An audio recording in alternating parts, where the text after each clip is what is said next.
Terima kasih pemirsa, masih bersama kami di Editorial Media Indonesia. Mas Kohar, di hari pertama, hari kedua, sejak terdengar kabar bahwa Nanggala hilang kontak, kita semua, juga saya, masih memelihara harapan bahwa masih bisa ditemukan dan dalam kondisi hidup, Mas. Tetapi dengan pernyataan resmi dari Panglima TNI, mengatakan bahwa kapal ini Sapsang, bahkan dikatakan juga on eternal patrol, berarti 53 orang yang ada di dalamnya gugur. Apa yang bisa kita bantu supaya kemudian khususnya keluarga para patriot kita ini bisa diringankan dari kesedihannya? Ya, paling tidak begini, apa yang dilakukan oleh para pejuang, para prajurit yang gugur itu adalah tugas suci. Dia adalah tugas mulia. Sebuah tugas mulia, tugas negara, kemudian mereka gugur, itu kalau di dalam agama, di dalam Islam, itu syahid mereka. Syahid, dan syahid itu tempat yang sangat mulia, itu adalah surga di sisi Tuhan. Jadi apa yang terjadi kepada 53 prajurit ini adalah syahid. Kenapa? Karena mereka sedang berjuang melakukan tugas negara, mempertahankan teritori negara. Dan para ulama sepakat, ya, ulama Indonesia dimanapun sepakat bahwa hubul waton minal iman. Cinta tanah air, cinta negara itu adalah bagian dari iman. Dan itu yang kemudian merasuk dalam diri para 53 prajurit ini yang tetap menjalankan tugas dalam kondisi apapun, dengan risiko apapun, bukan risiko yang tidak diketahui. Risiko yang diketahui karena usia kapal juga sudah diketahui kan, tetapi semaksimal mungkin upaya sudah dilakukan, persiapan juga sudah dilakukan, tetapi takdir berkata lain. Kenapa kemudian waktu awal-awal belum ada statement bahwa ini Sapsang? Karena memang belum ditemukan bukti-bukti yang kuat mengarah ke situ. Itulah kenapa ada harapan yang masih bisa diapungkan dari proses pencarian. Tetapi ketika ditemukan serpihan, ditemukan kemudi, ditemukan baju pelampung, dan ditemukan beberapa pecahan-pecahan yang merupakan khas dari kapal selam Nanggala 402 ini, maka dari situ kemudian disimpulkan bahwa kapal ini memang sudah tenggelam. Dan 53 prajurit yang ada di dalamnya, awak di dalamnya adalah dia sudah dipastikan gugur oleh Panglima TNI. Jadi kita berduka, kita seluruh bangsa ini berduka. Bahkan ada ajakan, ada anjuran untuk mengibarkan bendera setengah tiang di kantor-kantor di pemerintahan, ini bagian dari empati kita. Maka itu adalah langkah terbaik.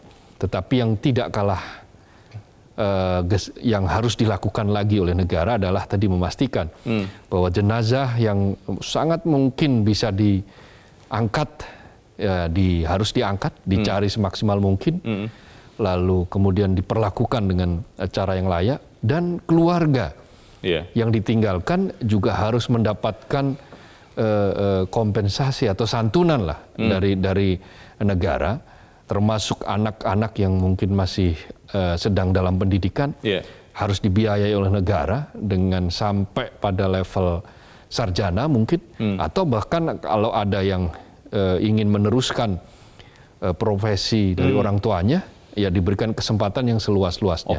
Ini adalah bentuk penghargaan negara terhadap para prajurit yang gagah berani, yang akhirnya kemarin dinyatakan gugur. Dengan segala simpati bagi keluarga para pahlawan kita ini, Mas Kohar, para patriot kita ini. Tetapi ketika bicara soal evakuasi kapal selam yang tenggelam, menurut beberapa pengalaman di negara-negara lain, bukan perkara yang mudah.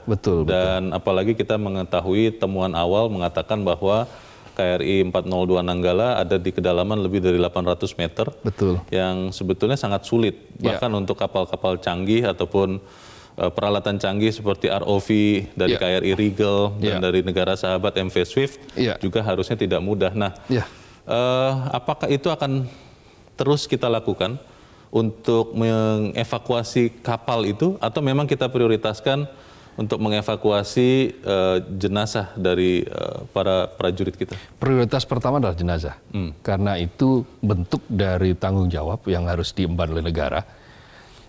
Jenazah mengurus, ini kan proses-proses yang terkait dengan kemanusiaan. Hal-hal yang terkait dengan manusia dan kemanusiaan harus didahulukan. Ini kepentingan paling awal.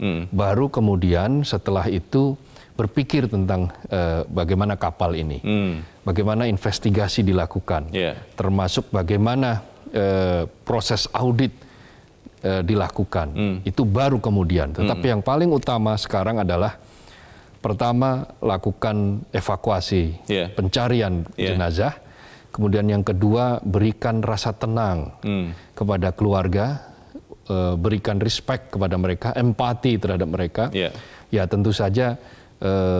Memang tidak bisa ditukar dengan apapun, tidak bisa ditukar dengan materi, tetapi paling tidak kita memberikan apresiasi yang tinggi, setinggi-tingginya kepada para prajurit ini. Dan meringankan keluarganya. Dan meringankan beban keluarganya, baik secara psikologis maupun meringankan tanggungan-tanggungan yang harus mereka lakukan untuk pendidikan anaknya atau urusan-urusan yang terkait dengan hak-hak dasar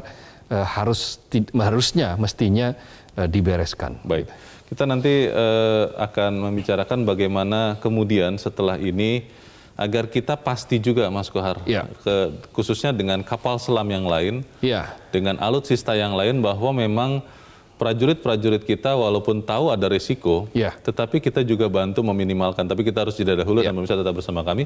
Editorial Media Indonesia segera kembali. Terima kasih pemirsa, Anda masih bersama kami di Editorial Media Indonesia. Mas Abdul Qahar, sebelum kita lanjutkan diskusi, Mas, kita dengarkan dulu bagaimana pendapat dari pemirsa Metro TV terkait dengan duka Nanggala yang juga adalah duka kita. Kita sudah terhubung dengan pemirsa Metro TV di Bekasi, Jawa Barat. Ada Pak Ondo Silitonga. Pak Ondo, selamat pagi. Selamat pagi, Bung. Selamat pagi, Pak Ondo. Bagaimana Pak duka Nanggala, duka kita? Silakan Pak Ondo, pendapat Anda. Iya, kita turut berduka sangat mendalam. Saya sebagai orang awam soal kapal selam bertanya, mengapa bisa terjadi sapsang? Kemudian apakah tidak ada early warning system? Apakah ini human error atau machine error? Mengapa para ABK tidak sempat buka pintu dan keluar? Apakah meledak dan lain-lain? Oleh karena itu, penyidikannya harus terbuka agar tidak ada negative thinking dari masyarakat yang mengatakan bahwa ini tidak memperhatikan maintenance, begitu. Kemudian saya bersaran ini kepada Panglima, bagaimana kejadian ini tidak membuat rakyat takut menjadi pasukan kapal selam, karena kalau jadi takut nanti nggak ada yang mau. Kemudian saran yang berikutnya, dari kejadian ini mungkin bisa dibuat suatu tugu Manggala 402 atau Museum Manggala 402 atau Taman Manggala 402 untuk bahan penghormatan atau peringatan.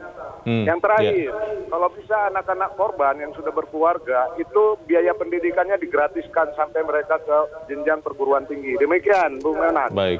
Baik, terima kasih untuk pendapat dan usulan dari Pak Ondo Silitonga di Bekasi, Jawa Barat. Selamat pagi, Pak. Di belakang Pak Ondo ada Pak Sukiwi di Medan, Sumatera Utara. Pak Sukiwi, selamat pagi. Ya, selamat pagi, Bung Leo dan Bung Kohar. Selamat pagi, Pak Sukiwi. Silakan Pak, pendapat Anda, Pak. Pertama-tama kita turut berduka yang sedalam-dalamnya atas kejadian ini, di mana prajurit-prajurit anak bangsa yang terbaik, mereka mengorbankan diri, berkorban demi negara dan bangsa. Maka negara dan bangsa harus memberi penghargaan yang setinggi-tingginya kepada mereka. Yang kedua, marilah pejabat tinggi kita, pemerintah kita, pikirkanlah anggaran yang, prioritaskanlah anggaran yang sebaik-baiknya untuk alutsista kita. Karena kita sudah berpengalaman dalam hal ini, bukan sekali, sekarang sudah kapal selam. Sebelumnya itu selalu pesawat-pesawat UMA, helikopter yang jatuh. Itu tanda-tanda apa? Bahwa alutsista kita ini sudah yang tua, sudah terlalu lama, itu tidak layak lagi dipakai. Ya, jadi kita anggarkan yang sungguh-sungguh. Kemudian anggaran ini jangan disunat, jangan ada terjadi bocoran, jangan dikorupsi. Ini karena anak bangsa yang terbaik banyak yang sudah meninggal. Yang ketiga, bangsa Indonesia harus adakan pertobatan nasional. Kenapa? Kita lihat bencana demi bencana terjadi terus di Indonesia. Bencana longsor, bencana bandang, dan lain-lainnya. Perlu ada pertobatan nasional. Terima kasih. Terima kasih Pak Sukiwi di Medan, Sumatera Utara. Selamat pagi Pak. Di belakang Pak Sukiwi ada Pak Silambi di Tangerang, Banten. Pak Silambi, selamat pagi. Selamat pagi Pak Leo. Selamat pagi Pak Silambi. Ya, silakan Pak, pendapat Anda Pak.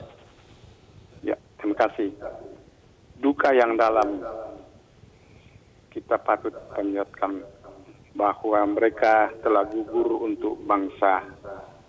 Harap keluarganya diberikan penghargaan secara moral, psikologis, dan material terhadap anak-anaknya juga seperti yang dikatakan tadi Pak pembicara sebelumnya. Kedua, kita menghargai akan upaya ABRI yang telah berupaya secara tinggi, walaupun memang itulah takdir kita terjata.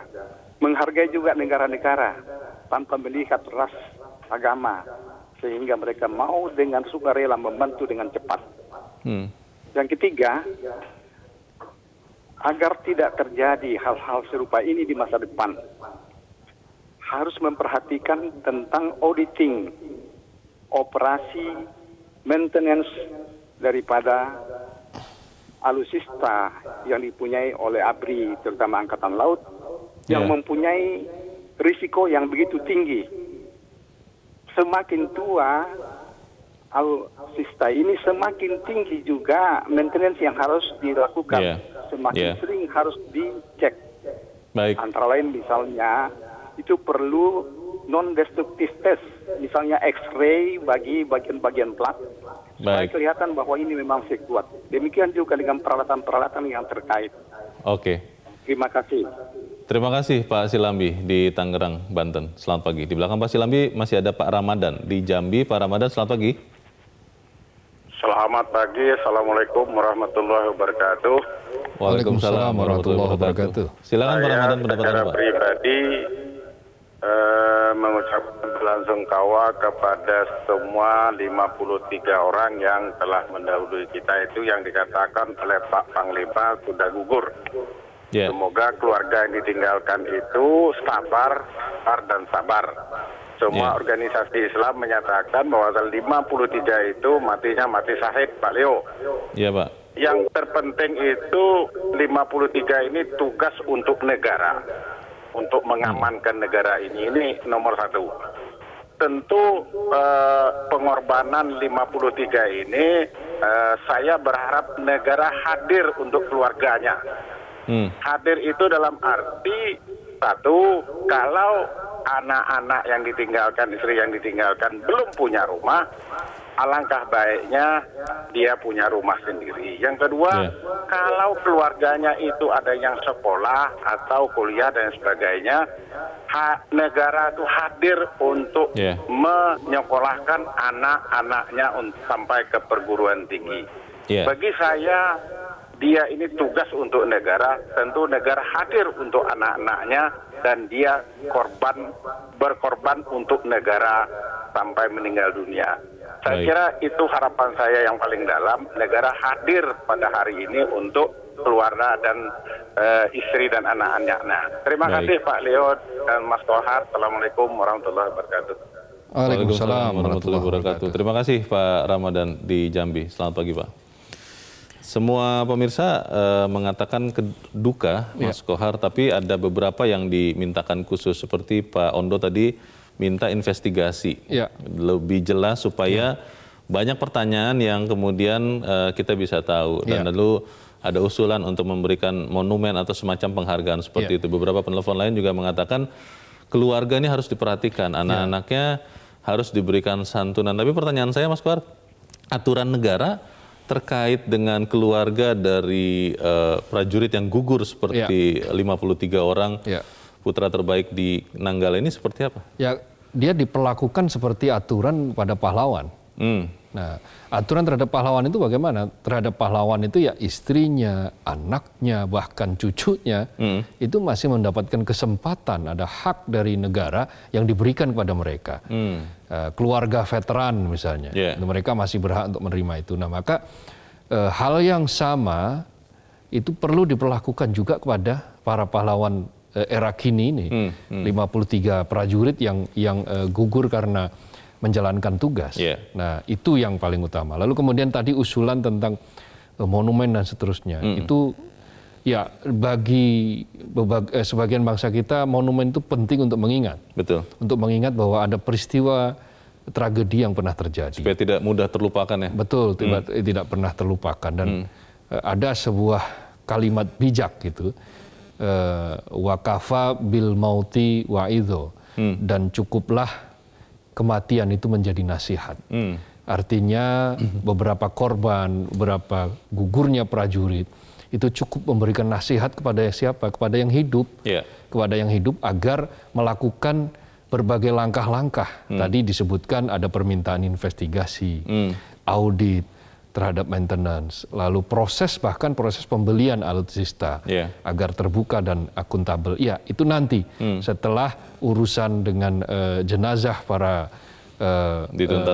prajurit ini dituntaskan, lalu urusan dengan keluarganya juga dituntaskan, maka pada titik itu kita mulai penyelidikan secara terbuka dengan tujuan agar hal-hal semacam ini tidak terulang lagi di kemudian hari. Ini penting karena misalnya menyangkut tentang usia kapal. Usia kapal menurut beberapa literatur tentang kapal selam itu kelelahan dari komponen kapal itu umurnya itu 29 tahun. Artinya kalau di atas itu maka ya hampir pasti akan ada selalu beberapa kelemahan-kelemahan. Semakin rentan ya. Semakin rentan untuk semakin berisiko untuk dipaksakan dia tetap menjalankan kegiatan-kegiatan. Nah, bahkan ada yang menyebut 25, tetapi katakanlah secara umum ada yang didesain rata-rata usianya adalah 29 tahun. Nah, kalau sampai 40 tahun maka ya sudah pasti itu melampaui, jauh melampaui gitu. Nah, kalau bicara soal santunan, Mas Kohar, itu nanti yang saya tidak tahu apakah wajib ataukah memang selayaknya. Yang memberikan itu negara lewat siapa? Apakah lewat TNI ataukah lewat? Maksud saya begini, anggarannya ada atau tidak? Oh, harus ada. Harus ada. Ini kan untuk sebuah katakanlah misalnya pendidikan, asuransi dan seterusnya kan mereka pasti sudah punya. Termasuk usulan tadi tempat tinggal karena kebanyakan kan mungkin masih tinggal di mes tentara begitu ya. Bahkan ada yang baru punya bayi 17 hari usianya. Sertu Rahman itu masih meninggalkan bayi, ada bayi berusia 17 hari. Jadi apa yang mereka lakukan itu pengorbanan luar biasa. Maka ganjaran berupa katakanlah rumah, pendidikan itu nilainya tidak seberapa bila dibandingkan dengan pengorbanan mereka. Karena itu secara etik sebuah negara yang beradab, ada atau tidak ada aturan, maka dia punya kewajiban untuk menjalankan penyelamatan kemanusiaan, penyelamatan manusia. Siapa manusia yang ditinggalkan? Pendidikannya, tempat tinggalnya, masa depannya. Harus semua di-cover oleh negara, mengingat mereka sudah berkorban. Itu kan sama kayak seperti yang saya katakan tadi, veteran-veteran perang di beberapa negara, di belahan negara manapun, mereka mendapatkan tidak sekadar medali dan apresiasi sebagai warga terhormat, tetapi mereka juga diperlakukan secara sangat-sangat layak. Soal audit atau pemeriksaan tadi sempat kalau tidak salah Pak Ondo atau Pak Ramadan mengatakan ini harus dipastikan penyebabnya apa, supaya kemudian ada kepastian dan tadi dikatakan jangan sampai ada yang takut untuk menjadi awak kapal selam. Karena kalau kemudian, ya saya yakin TNI, prajurit-prajurit pasti siap menjalankan perintah, apapun kondisinya, apapun resikonya.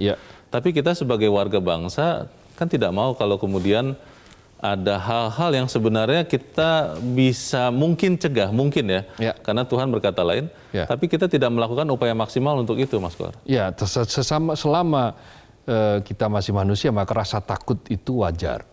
Rasa takut itu menjadi sesuatu yang ada di dalam DNA kita, manusiawi, manusia, manusiawi sekali. Karena itu, apalagi setelah ada peristiwa semacam ini, tetapi ini menjadi warning lah bagi negara. Bagaimana mempersiapkan sebuah alat pertahanan yang sangat krusial, itu ternyata bukan perkara yang mudah. Sama sekali bukan perkara yang mudah. Karena itu dia harus diteliti dengan seteliti-telitinya. Dia harus diberikan perhatian yang sangat fokus, sangat luas. Peran-peran para pemangku kebijakan, para pemangku kepentingan itu tidak boleh sambil lalu, atau katakanlah tidak boleh asal ya sudah kita sudah mencapai target. Target misalnya tahun ini pengadaan kapal selam sampai jumlah 10 misalnya. Apapun kondisinya begitu ya. Apapun kondisinya ya 10 harus ada, jangan sampai seperti itu. Karena itu keselamatan itu adalah hukum utama. Hukum utama itu adalah keselamatan manusia. Dan termasuk juga di alutsista keselamatan para prajurit. TNI ini. Apakah mereka itu tetap tidak akan pernah membantah perintah dan tidak memiliki rasa takut dengan risiko apapun, maka itu tidak boleh menjadi penghalang atau tidak boleh menjadi alasan bagi siapapun pemangku kepentingan untuk lengah. Baik, kita harus jeda dahulu Mas Kohar, dan nanti akan kita lanjutkan selepas jeda. Pemirsa tetap bersama kami, Editorial Media Indonesia segera kembali. Terima kasih pemirsa, Anda masih bersama kami di Editorial Media Indonesia, dan kita di bagian akhir dari diskusi kita pagi ini. Mas Kohar, apa yang kita bisa bantu, kita dorong terus supaya kemudian apa yang harusnya diterima oleh keluarga dari 53 prajurit yang gugur di KRI Nanggala 402 ini benar-benar mereka akan terima, Mas? Karena jujur saya agak khawatir kalau nanti ketika pemberitaan sudah berkurang, jangan-jangan ada yang terlupa untuk memberikan apa yang menjadi hak dari keluarga ini. Ya, ada Menteri Koordinator Bidang Pemberdayaan Manusia dan Kebudayaan, PMK. Ada Menteri Sosial, ada Menteri Pertahanan yang langsung mengurusi soal itu, anggaran tentang pertahanan kita. Ada juga Tentara Nasional Indonesia, TNI. Jadi ada Angkatan Laut. Jadi semua institusi ini, mereka adalah pemangku kepentingan. Mereka bisa memastikan, bukan perkara sulit untuk memastikan bahwa 53 prajurit ini dan keluarganya mendapatkan hak-hak mereka. Bahkan mendapatkan hal yang lebih dari negara. Dan semua masyarakat pasti akan setuju dengan itu. Anggaran bukan perkara yang susah. Birokrasi tidak perlu dipersulit. Karena untuk mengurus surat dan seterusnya yang pasti ketika dinyatakan gugur dan dinyatakan sudah gugur oleh Panglima TNI, yang pihak yang memiliki otoritas untuk menyatakan itu, maka seketika itu juga harus langsung disiapkan. Proses langsung berjalan ya? Betul, proses langsung berjalan. Pertama evakuasi jenazah, kedua pengurusan jenazah, ketiga santunan untuk keluarga, dan keempat ya tentang masa depan keluarga yang ditinggalkan. Ingat bahwa pengorbanan yang mereka lakukan itu luar biasa. Apa yang mereka hadapi bukan perkara yang kecil, risikonya luar biasa. Bukan mereka tidak tahu, mereka tahu. Dilihat dari berbagai macam perbincangan sebelumnya kan mereka tahu bahwa ada beberapa risiko-risiko. Tetapi ketika hendak berangkat dan kemudian dipastikan bahwa itu safety secara saat itu, maka mereka akhirnya bisa tenang jalan. Tetapi kemudian ketika takdir mengatakan lain, ya tentu kita harus menerima ini sebagai bagian dari takdir. Tetapi setelah itu apa? Yang tadi saya katakan, cukuplah kematian itu sebagai nasihat. Maka selanjutnya adalah tadi itu proses-proses penyelidikan, audit, investigasi, termasuk usia, bahkan mungkin kondisi ketika kapal itu mau mulai berangkat, apakah betul bahwa saat itu betul-betul aman atau aman yang baru relatif standar. Ya, semua harus jelas, semua harus dijelaskan dan tidak usah ada yang ditutup-tutupi. Ya, kalau memang ada sesuatu yang salah ya segera perbaiki. Supaya apa? Ke depan kita masih harus menghadapi berbagai macam tantangan. Betul. Apalagi laut kita ini sangat-sangat luas. 2/3 wilayah kita laut. 2/3 wilayah kita laut hanya di cover oleh 5 kapal selam. Itu pun yang sekarang tinggal 4. Setelah Nanggala. Yang terakhir adalah tahun lalu ketika ada kapal buatan dirakit di dalam negeri, sudah diserahkan dengan berbagai macam ya spesifikasinya yang mudah-mudahan ini mampu menggantikan lah posisi-posisi yang saat ini sudah ditinggalkan oleh Nanggala 402 ini. Jadi kita punya banyak pekerjaan, kita berduka, hari ini kita berduka, kita berempati kepada keluarga, kita berdoa supaya para prajurit ini betul-betul mendapatkan tempat yang sangat mulia di sisinya, dilapangkan jalannya. Mereka benar-benar dalam kondisi syahid, meninggal dengan posisi yang sangat mulia. Lalu santunan keluarga harus dipastikan, tetapi setelah itu kita juga harus melihat bahwa evaluasi, memastikan hal serupa tidak terjadi lagi. Betul, itu harus betul-betul dilakukan. Audit, lalu kemudian juga perbaikan-perbaikan kalau memang banyak yang harus diperbaiki. Itu akan kita lakukan sama-sama. Mas Abdul Qohar, terima kasih Mas sudah hadir di tempat ini. Selamat pagi. Selamat pagi, Leo. Pemirsa, duka Nanggala 402 adalah duka kita, duka seluruh rakyat Indonesia. Negara harus memastikan jangan ada lagi duka berikutnya. Saya Leonard Samosir, terima kasih Anda sudah menyaksikan. Selamat pagi.